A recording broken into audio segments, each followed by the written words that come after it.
A very good afternoon and welcome to the midday news on Souqnews Television. I am Olumide Shokoya. Now to the news.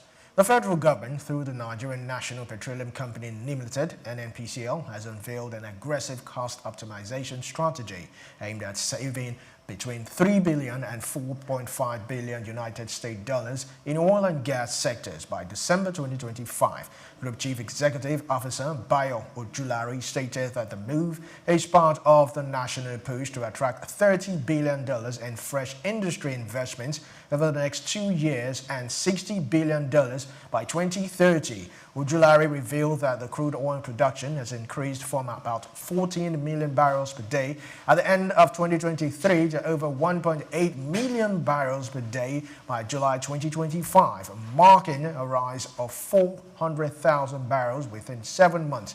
He attributed this growth to infrastructure upgrades, including full operational restoration of the Trans-Niger pipeline and the new field developments such as Bunga North, expected to add 150,000 barrels daily.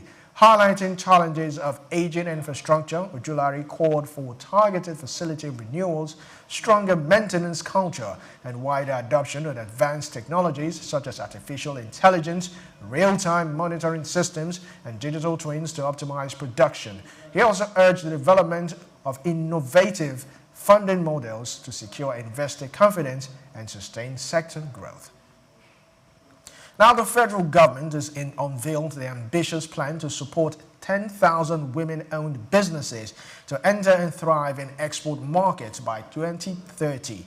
This initiative is aimed at boosting women's participation in global trade, increasing national export earnings, and driving inclusive economic growth. Under the program, the women entrepreneurs will receive capacity building, market access support, and funding opportunities tailored to improve productivity, quality, and competitiveness in international markets. The policy focuses on key sectors such as agriculture, manufacturing, fashion, and processed foods, with priority given to products with high export potentials. Government officials emphasize that the move aligns with national development goals and trade expansion strategies. By empowering women exporters, the program seeks to strengthen small and medium-scale enterprises, create jobs, and position Nigeria as a stronger player in global commerce over the next 5 years.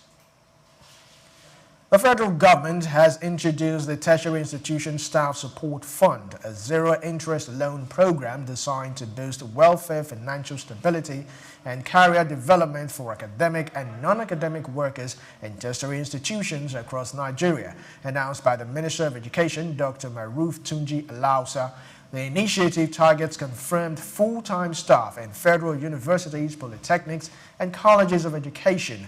Alongside select state institutions, the scheme offers loans of up to 10 million naira, repayable over 5 years with a 1-year grace period, covering medical expenses, housing support, transportation, small-scale enterprise development, and academic advancement. The program is jointly implemented by the Federal Ministry of Education, the Tertiary Education Trust Fund, and the Bank of Industry, forming part of the government's Renewed Hope reform agenda for education. Dr. Alausa urged eligible staff to apply promptly through the official portal, emphasizing the fund's role in empowering workers, enhancing productivity, and improving service delivery in the education sector. The government aims to strengthen staff capacity while promoting economic growth through sustained investment in human capital. Now, Nigeria's Minister of Marine and Blue Economy, Adegboyega Oyetola, has unveiled a plan to drastically reduce the country's dependence on imported fish by boosting local productions. The strategy includes expanding aquaculture, improving artisanal fishing methods, and establishing fishing farming clusters nationwide. Oyetola stressed that the cutting fish imports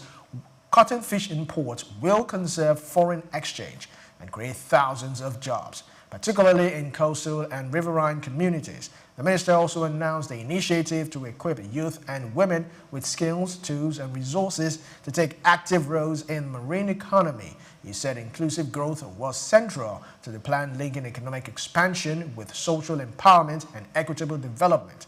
Oyetola emphasized that the sector holds vast untapped potential to drive national growth. Following the recent approval of the National Policy on Marine and Blue Economy, Oyetola highlighted its role as a comprehensive framework for sustainable resource management. The World Bank pledged technical assistance, capacity building, and financing to support policy implementation, positioning Nigeria to emerge as a leader in Africa's blue economy.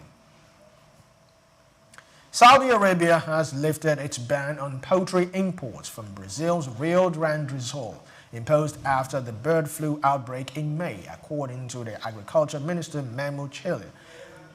He has agreed to resume imports of poultry products produced after August 9, including fertile eggs, chicks, and processed chicken, following an inspection visit to Brazil.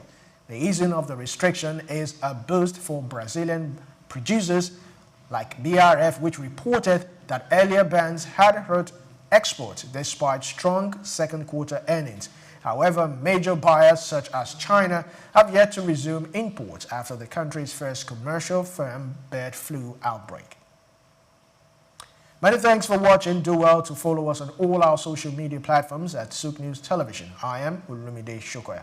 Coming up shortly, it's Just Africa. Do stay with us.